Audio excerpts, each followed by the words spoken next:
IREDA స్టాక్‌కి recent టైమ్‌లో చాలా మటుకు కరెక్షన్ అయితే జరిగింది. కంపెనీ నవంబర్‌లో స్టాక్ మార్కెట్‌లో లిస్ట్ అయింది. అట్ ఐపీఓ ప్రైస్ రూ. 32 దగ్గరగా. అక్కడి నుంచి స్టాక్ 50 ట్రేడింగ్ సెషన్స్‌లోనే రూ. 214.8 వరకైతే వెళ్ళింది. అండ్ అక్కడి నుంచి స్టాక్‌లో చాలా మటుకు ప్రాఫిట్ బుకింగ్ అండ్ ఆల్మోస్ట్ 30% అక్కడి నుంచి అయితే ఫాల్ కనబడుతుంది. అండ్ ఐఆర్ఈడిఏతో పాటుగా కొన్ని స్టాక్స్‌లో కూడా సిగ్నిఫికెంట్‌గా సెల్ ఆఫ్ అయితే వస్తుంది. అండ్ దీనికి మేజర్ కారణం 5-6 మంత్ లాక్ ఇన్ పీరియడ్ ఏదైతే ఉంటుందో కొన్ని ఔట్ స్టాండింగ్ స్టాక్స్‌కి దాని యొక్క టైమ్ లైన్ అనేది ఈ మే అండ్ జూన్‌తో ముగియనుంది. సో, దానికి సంబంధించి ఈ స్టాక్స్‌లో ప్రాఫిట్ బుకింగ్ అయితే జరుగుతుంది. అండ్ థింకింగ్ ఫర్దర్‌గా స్టాక్స్ ఫాలో అవుతావు అనే ఒక నోటేషన్ మీద ఇన్వెస్టర్స్ ఎవరైతే ఉన్నారో ప్రాఫిట్ బుకింగ్‌కి అయితే మొగ్గు చూపుతున్నారు. సో బై దిస్ జూన్ 29 కల్లా దాదాపు 66 కంపెనీస్ చెందిన 460 crore షేర్స్ అయితే అవైలబుల్గా ఉన్నాయి ట్రేడ్ చేయడానికి.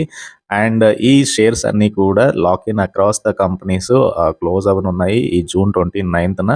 సో ఇందులో ఆల్మోస్ట్ 1/3 ఐఆర్ఈడిఏకి చెందిన స్టాక్సే, అంటే almost 147.8 crore worth stocks IREDA కంపెనీకి సంబంధించినవే. సో పెద్ద ఇన్వెస్టర్స్ లాక్ ఇన్ ఎండింగ్ అవ్వడం అనేది షేర్స్ని సెల్ చేస్తారని అర్థం కాదు. But they are eligible to traded in the stock market. And so that ఇక్కడ మీకు లిక్విడిటీ అనేది చాలా మటుకు పెరుగుతుంది. సో సెల్లింగ్ కూడా జరగవచ్చు. సో ఆ నోటేషన్ మీద స్టాక్లో ఆల్రెడీ సిగ్నిఫికెంట్గా కరెక్షన్ అయితే కనబడుతుంది. స్టాక్ మార్కెట్‌లో లిస్ట్ అయింది రూ. 60 దగ్గరగా స్టాక్ అయితే లిస్ట్ అయ్యి ఫర్దర్‌గా ఫ్యూ ట్రేడింగ్ సెషన్స్‌లోనే ఆల్మోస్ట్ 200 వరకైతే స్టాక్ ట్రేడ్ అయింది. అండ్ 6th ఫిబ్రవరి నుంచి స్టాక్‌లో ఒక సిగ్నిఫికెంట్ ఫాల్ అయితే కనబడుతుంది. అండ్ ఫర్దర్‌గా IREDA almost Indian renewable energy development agency వీళ్ళ యొక్క బిజినెస్‌ని అయితే స్ట్రెంథెన్ చేసుకుంటున్నారు. Partnering recently with PNB, Punjab national bank. So ఈ 2 కూడా మెమోరాండమ్ ఆఫ్ అండర్‌స్టాండింగ్‌కి వచ్చాయి ఫర్ ఎ స్ట్రాటజిక్ పార్ట్నర్‌షిప్. ఏదైతే గ్రీన్ ఎనర్జీ సెక్టర్‌కి ఫైనాన్స్ చేయడంలో ఈ 2 కూడా కొలాబరేట్ అయ్యి ప్రాజెక్ట్స్‌ని అయితే ముందుకు తీసుకెళ్లే ఛాన్స్ అయితే ఉంది. సో కంపెనీ డిసెంబర్ క్వార్టర్‌లో 67.15% year on year profit raise అయితే పోస్ట్ చేసి 335.54 crore ప్రాఫిట్ పోస్ట్ చేసింది. రెవెన్యూ 1252 crore రెవెన్యూ పోస్ట్ చేసింది. ఇది 44% ఇయర్ ఆన్ ఇయర్ ఇంప్రూవ్మెంట్‌కి అయితే సమానం. సో కంపెనీ రెవెన్యూస్ కానీ ప్రాఫిట్స్ కానీ చాలా స్టేబుల్‌గా కనబడుతున్నాయి. సో పాసిబుల్లీ స్టాక్‌లో కరెక్షన్ జరిగితే కనుక లోయర్ లెవెల్స్ దగ్గరగా డెఫినెట్గా ఒక బయింగ్ ఇంట్రెస్ట్ అయితే ఎక్స్పెక్ట్ చేయొచ్చు. So but next coming few మంత్స్లో స్టాక్లో ఒక significant correction and significant fall అయితే డెఫినెట్గా ఎక్స్పెక్ట్ చేయొచ్చు. సో ఇది ఐఆర్ఈడిఏకి సంబంధించిన స్టాక్ డీటెయిల్స్ అయితే. అండ్ ఇదే సెగ్మెంట్లో ఉన్న ఇంకో company SJVN. And SJVN like company hydro electric power generation and transmission సెగ్మెంట్లో అయితే ఉంది. అండ్ ఈ స్టాక్ కూడా రీసెంట్ టైంలో చాలా మట్టుకు బులిష్గా ట్రేడ్ అవుతూ వస్తుంది. అండ్ రీసెంట్గా ఎస్జేవిఎన్కి 1352 మెగావాట్ ఆర్డర్స్ అయితే వచ్చాయి సోలార్ పవర్ ప్రాజెక్ట్స్ని ఎగ్జిక్యూట్ చేయడానికి డిఫరెంట్ డిస్ట్రిక్ట్స్ ఆఫ్ మహారాష్ట్రలో like Nashik, Solapur, Ahmednagar and Pune డిస్ట్రిక్ట్స్లో.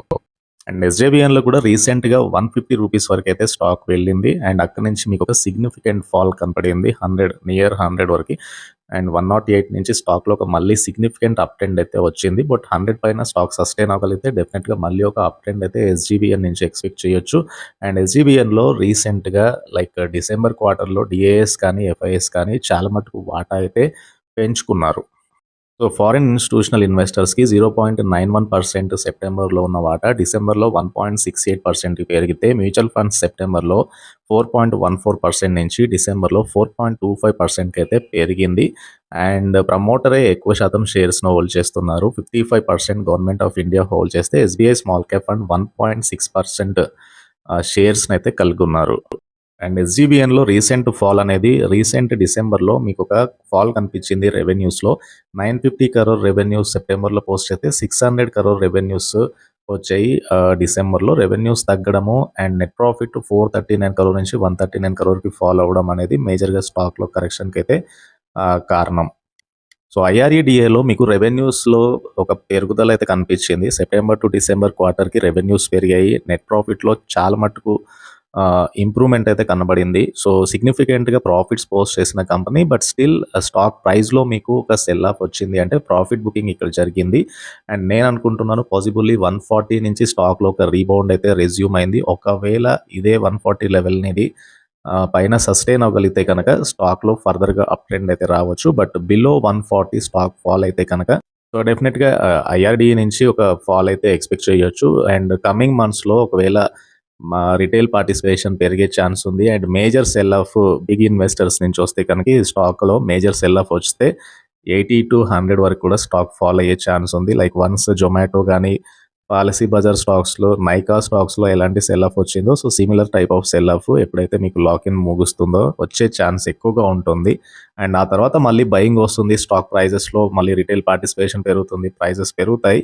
But మీకు ఇప్పుడు ఈ టైంలో ఒక సెల్ ఆఫ్ వస్తే స్టాక్‌లో కరెక్షన్ అయితే జరుగుతుంది. ఆ బేసిస్ మీద ఐఆర్ఈడిఏ కొద్దిగా వెయిట్ అండ్ సీ. బట్ ఎస్జీవీఎన్‌లో స్టాక్‌లో ర్యాలీ అయితే ఎక్స్‌పెక్ట్ చేయొచ్చు ఫర్దర్‌గా కూడా. అండ్ ఇవి ఈ 2 స్టాక్స్‌కి సంబంధించిన డీటెయిల్స్. అండ్ ఈ వీడియో నచ్చితే ఛానల్‌ని అయితే తప్పకుండా సబ్స్క్రైబ్ చేయండి. Thank you.